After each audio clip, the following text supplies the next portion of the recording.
Hello, hello, hello, beautiful people. I am excited to be here with you today.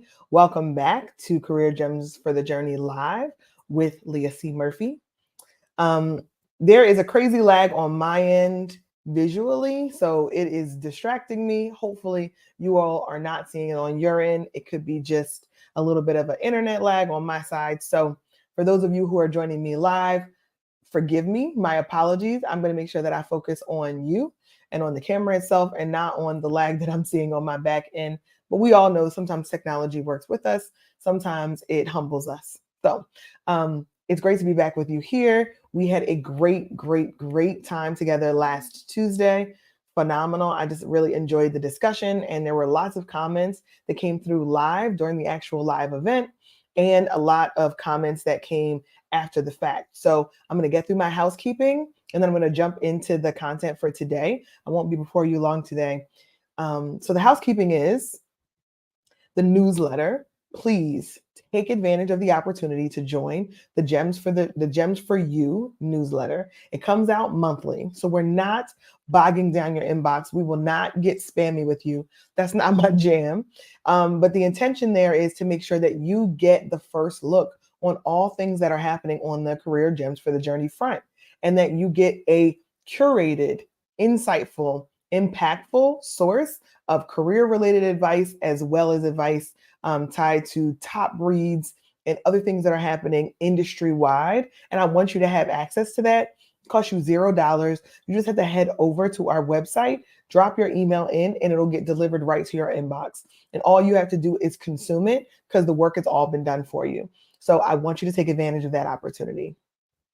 And the other thing that we've announced maybe 2 weeks ago, but now we're going to be talking about it a lot more and giving you guys a perception of the behind the scenes as we prepare for the Pennsylvania Women's Conference that is coming up November 7th in Philadelphia.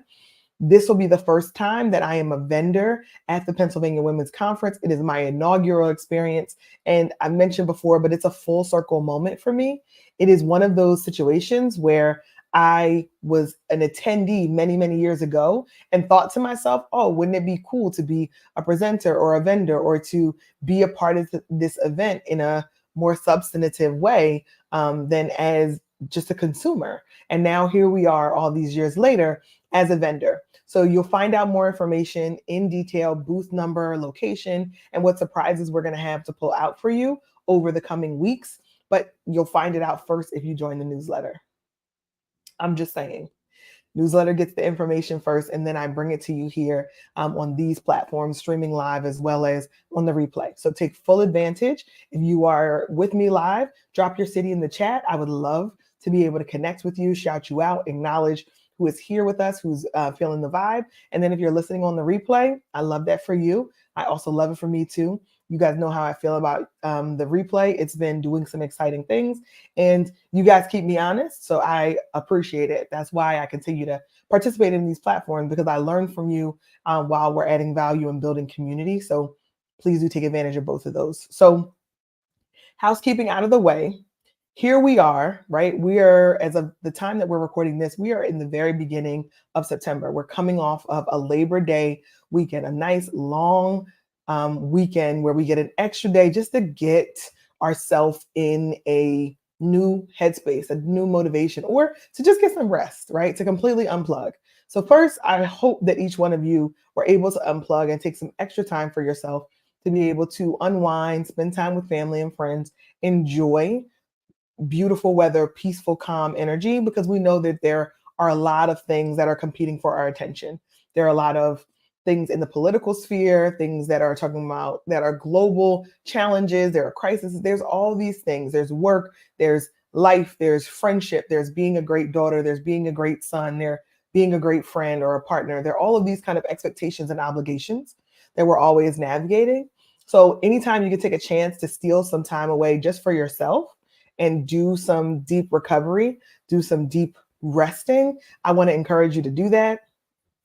That is literally all I did for one day of the weekend. Spent the entire day just resting and recovering, and I feel better for it. So I want more of us to take the opportunity to rest and recover when it makes sense for us. And Labor Day is a time that I always kind of slot myself. One of those days are going to be the opposite of labor. I am going to be grateful that I do not have to apply my labor on this particular weekend in order to provide for myself and feed my family, that I can take a break, because a break is a part of the plan. It has to be a part of the plan. So as we're stepping into September, I've been seeing a lot of content on a number of platforms, really focusing on this idea of September surge. And September surge is something that I heard actually a lot when I was still working in corporate America and I was supporting an organization, because it was tied to a recruiting season, which kind of overlaps what we talked about is conference season. So we talked about conference season, and we did a whole LinkedIn post that we did on LinkedIn, back to the Career Gems for the Journey blog. And that post really called out that conference season is upon us, and that creates new opportunities to be able to network, to be able to strengthen your professional capabilities, to think about new exciting ways that you want to develop yourself, but also to get some inspiration if you're potentially in a rut or looking to make some kind of a transition. So conference season is its own thing, right? That I'm always really tied into, because I get a lot of energy from being on those kinds of on the sides of those conversations when I'm at conferences or in-person events, or even if they're virtual events. Those things give me a lot of energy. But then it actually reminded me that it is a summer September surge. So I actually want to make sure that I can credit the creator, because I've been following her content, and I want to make sure we give credit when credit's due. So Cinna, if I'm pronouncing her name right, Cinneah El Amin, is another creator. She has the organization where she focuses on finance, which I absolutely love the name. So shout out to you for thinking of that. But she's been putting out a lot of content related to this September surge and how recruiters potentially are looking to bring in people to an organization during this season, which then to me overlap with conference season. So I wanted to bring it to you and just give you my perspective. So what is a September surge first?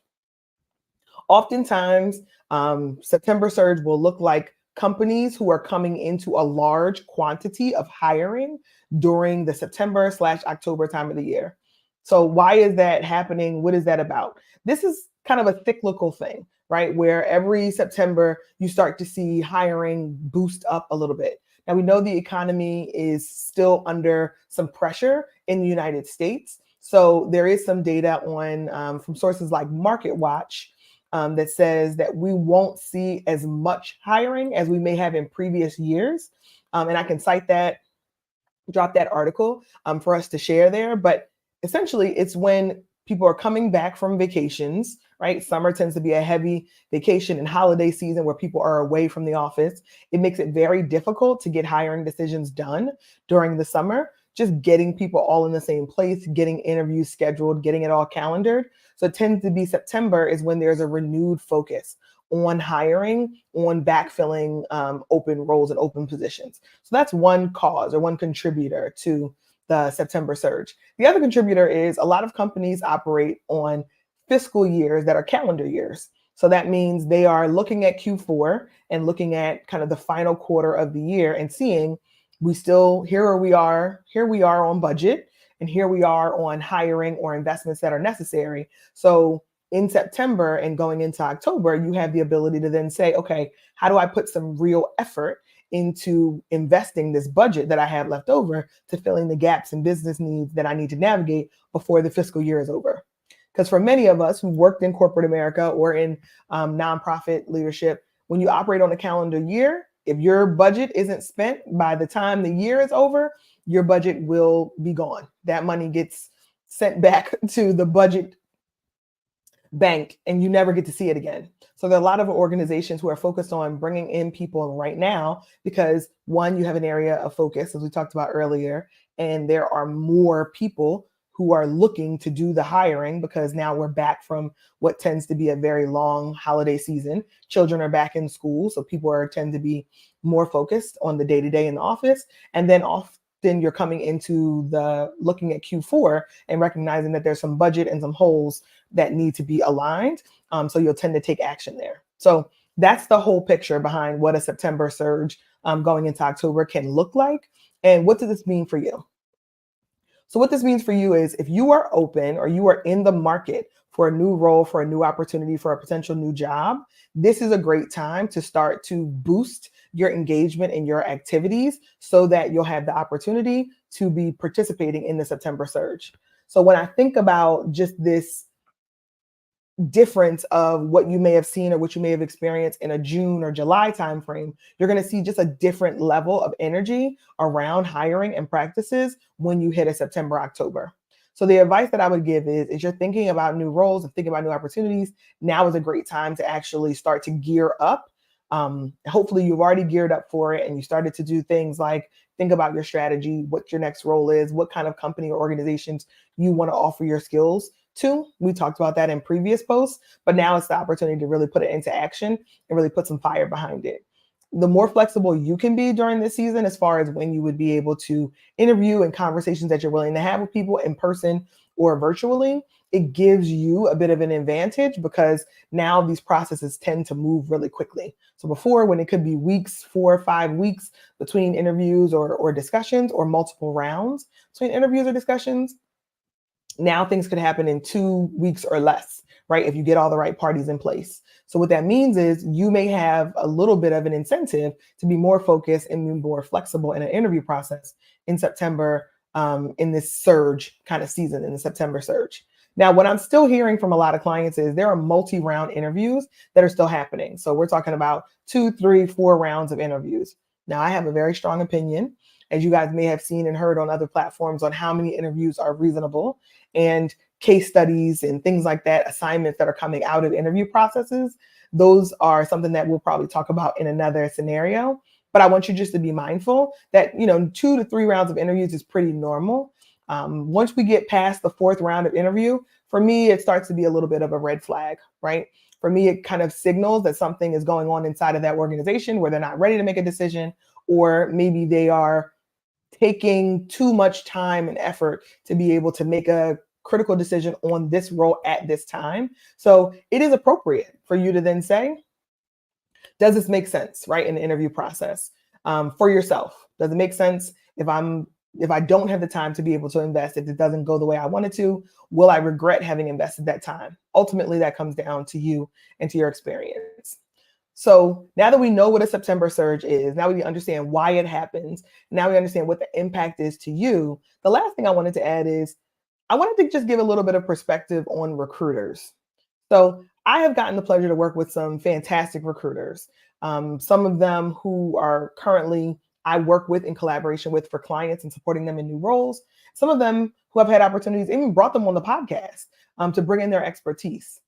The perspective that I want to make sure that I share is it is a recruiter's goal, it's their job, in order to be clear on what their role is in the equation, is to get the role filled.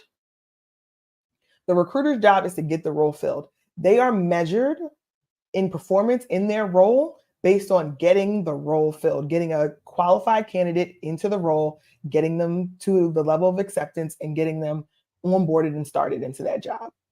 So a recruiter wants to get the job filled.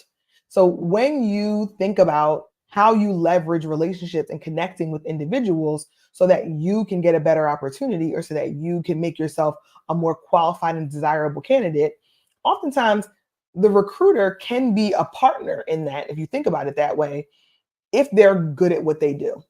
Lots of them are great at what they do. They're thorough, they follow up, they only reach out to candidates that could be a fit for their criteria. But then we also know that there's some that are not nearly as good, that don't follow up. You have no idea. You don't have any feedback from the actual interview process. So we know that there are good and bad in all respective disciplines.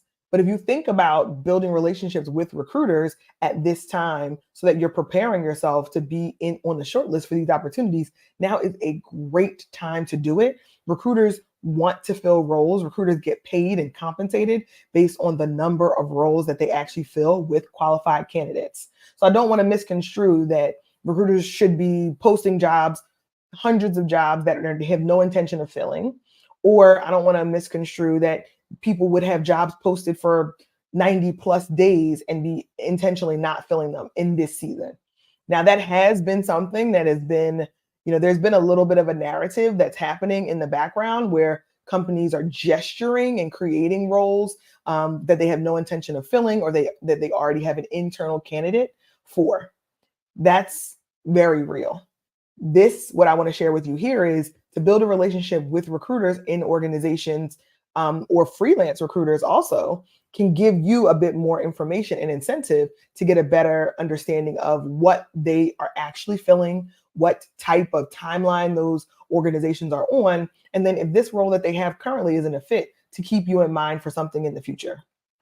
Now, there are lots of platforms that you can use in order to be able to get in contact with them. One of them is LinkedIn.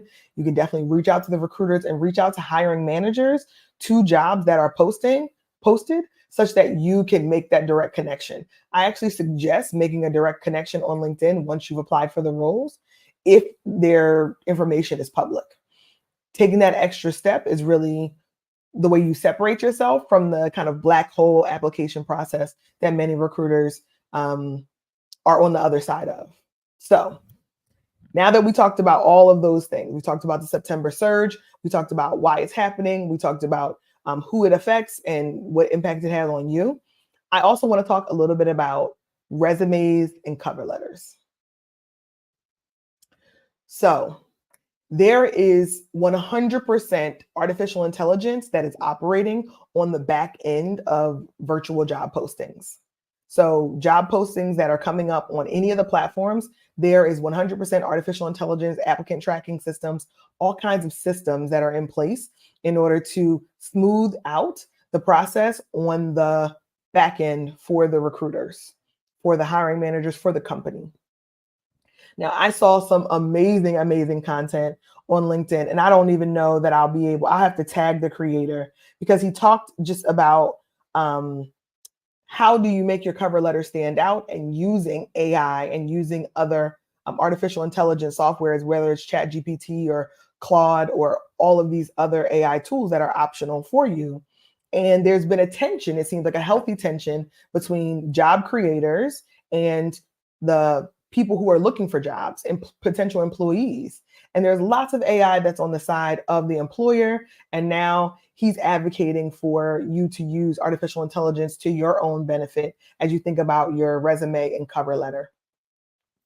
And the reason why I wanted to bring this up is I think ultimately us getting more comfortable with navigating how these systems are going to be working and making key decisions in hiring choices is something that is just an inevitability that we have to get more comfortable with. I think each of us have to make a decision on ethics and how we want to use these tools to enhance, or how we want to use these tools to edit or help us to copyright some of the words or some of the documents that we're creating as a result of being in a job search mode. So I think that we have to each use our own discretion from an ethics standpoint, but ultimately the reality of applicant tracking systems operating on company sides are just true, right? These are just facts. So when we think about that and we think about applying online and not having a direct interaction or relationship with someone who is posting the job, we have to then use our own tools to the best of our ability so that we can position ourselves as great candidates for roles. And I say we collectively, because I've absolutely been in the market for looking for new roles in the past and felt like using whatever I could at my disposal that was ethical, right? That aligned to my own ethics, and not lying or manipulating information, but certainly getting a second set of eyes, or certainly getting some additional edits, or using a thesaurus to modify, language, or to get a different word choice. I see it as very similar. And I want to make sure that folks feel empowered to think through using all the strategies at their disposal as the market is competitive. And this September surge may create a volume play that is bigger than what we've seen in the last few months, but smaller than what we saw, a year or 2 years ago, maybe pre-COVID. But if you can use timing to your advantage with the surge, you can use being an exceptional person who shows up really well digitally on LinkedIn and on other platforms. And then if you can also use some of these artificial intelligence tools to navigate applicant tracking systems and to enhance your already existing high quality resume, I think that there's a formula here that a lot of people could really benefit from. So I think Senna is doing a really exciting thing in advocating for applying for 30 plus jobs if you are in the market right now. I also think that even if you're a passive candidate, being in a position to interact with people, whether it's through virtual networking or in-person networking events through the conference model, could really be a game changer that allows you to then think about yourself as somebody who could build relationships that then could be harvested and leveraged later. So now is when spidey senses are high, people are paying attention, opportunities are going to present themselves. Even if you want to be in the market at some time in the future, this is a good opportunity to kind of capitalize on it before we get into Q4. So if you're thinking about navigating and taking a transition career-wise, making a pivot, thinking about making a significant shift in the work that you're doing, I'd love to support you. I'd love to help you in that. But if you don't seek me and you seek some support somewhere else, I absolutely think now is a great time to be able to invest in yourself. We know that the job market is different now than it was 3 years ago. So I want to help you strategically adjust to the job market that we're in today based on the data and evidence that we have in the now, because the old market may never return to us. And we have to kind of live in that reality. So use this September surge in 2024 to really position yourself now and potentially for the future.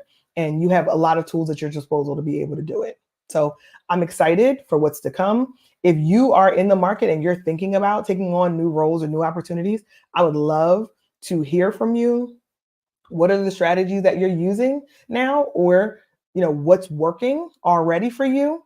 And then if you're like, listen, I'm good where I am right now, I'm not looking for any new opportunities, what are the other development areas that you are investing in for yourself so that when you are open to a next opportunity, it's there and waiting for you, or you can tap into it quickly? So I would love for us to be strategically positioned to get what we're looking for as we define success for ourselves, because that's how you make your journey work for you. And I'm excited to be able to support people in doing that. But I'm also excited to see all the people who are going to announce their new job positions and announce all their new opportunities that are going to be phenomenal in this next season, because here we are. And I want to see us win. I want to see all of us win. I think there's opportunity for more of us to win. And I think if we use the tools at our disposal and timing after already being dope at what we do, then the potential for growth is amazing. So thank you so much for joining me today. I am excited to be back with you here next Tuesday at 12 p.m. Eastern Standard Time. And at that time, we will have another conversation about some opportunities as we think about interviews and interview rounds, because I know a lot of people have been simmering on that. So I'm going to tag the creator around that gave us insight for how to navigate cover letters. And I'm also going to tag Senna in this, because I think that there's a lot of exciting things that are happening on other platforms, creators that I'm inspired by. And I want to give credit when credit's due. So you should make sure you take an opportunity to go and follow them. Until then, I will see you next Tuesday at 12 p.m. Eastern Standard Time. And in the meantime, make your journey work for you.